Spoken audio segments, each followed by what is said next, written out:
So after about 5000 BCE, during what is called the Haji Muhammad phase of the southern Mesopotamian Ubaid, we start to find material remains outside of the southern alluvium.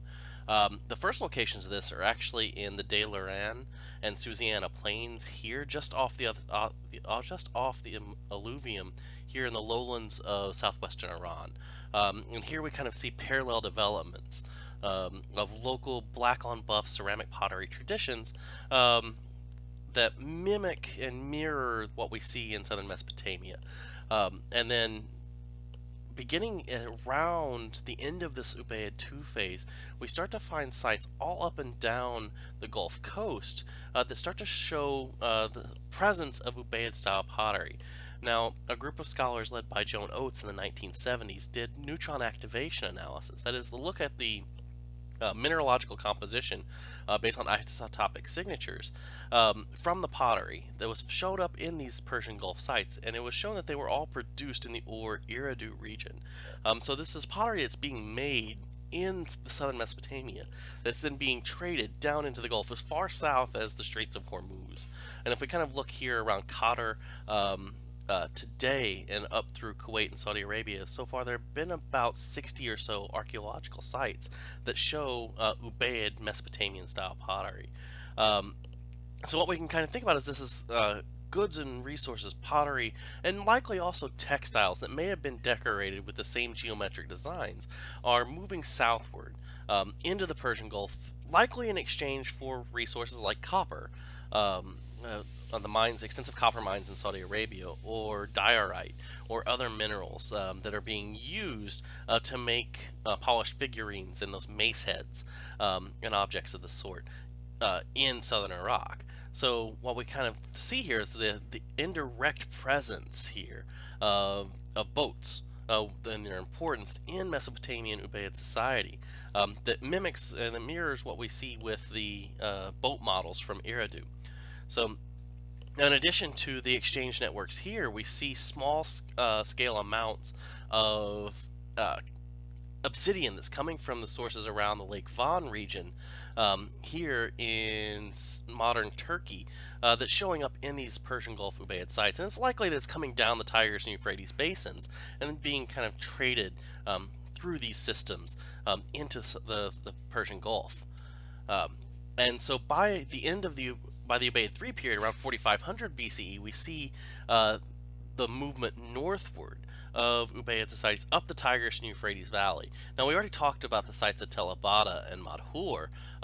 Here, there are some of the earliest of these.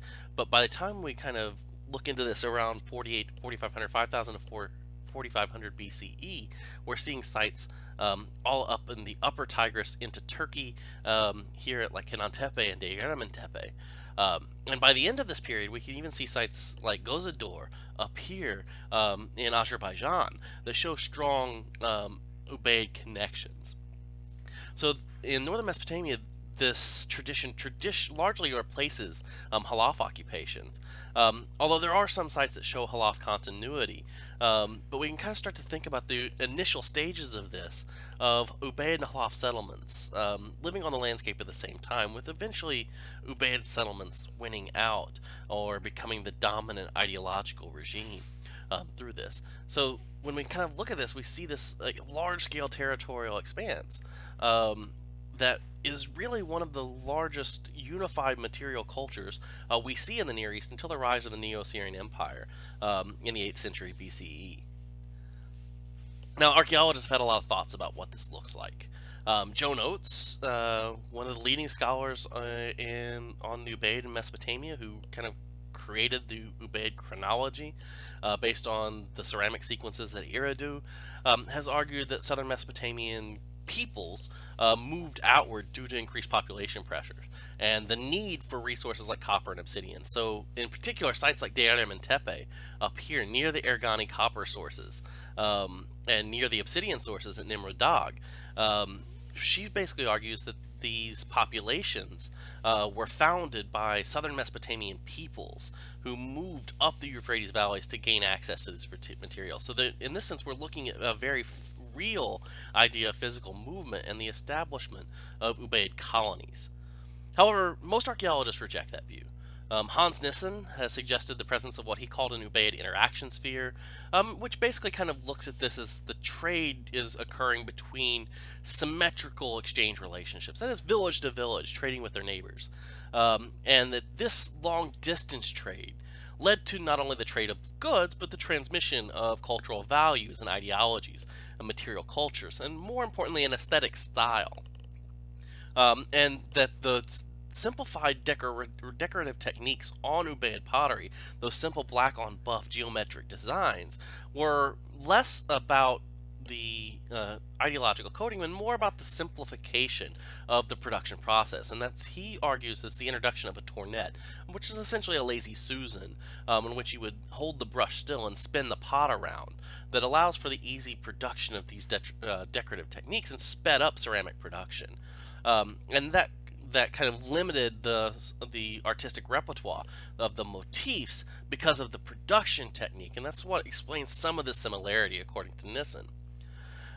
Gil Stein, whose work at Tel Zaydan in Syria has really largely been influential for rethinking the northern Mesopotamian Ubaid, posited what he called, with Rana Uzbal, the Ubaid horizon style, which basically meant that what we're looking at is not a spread of people, but a peaceful spread of an ideology and material tradition.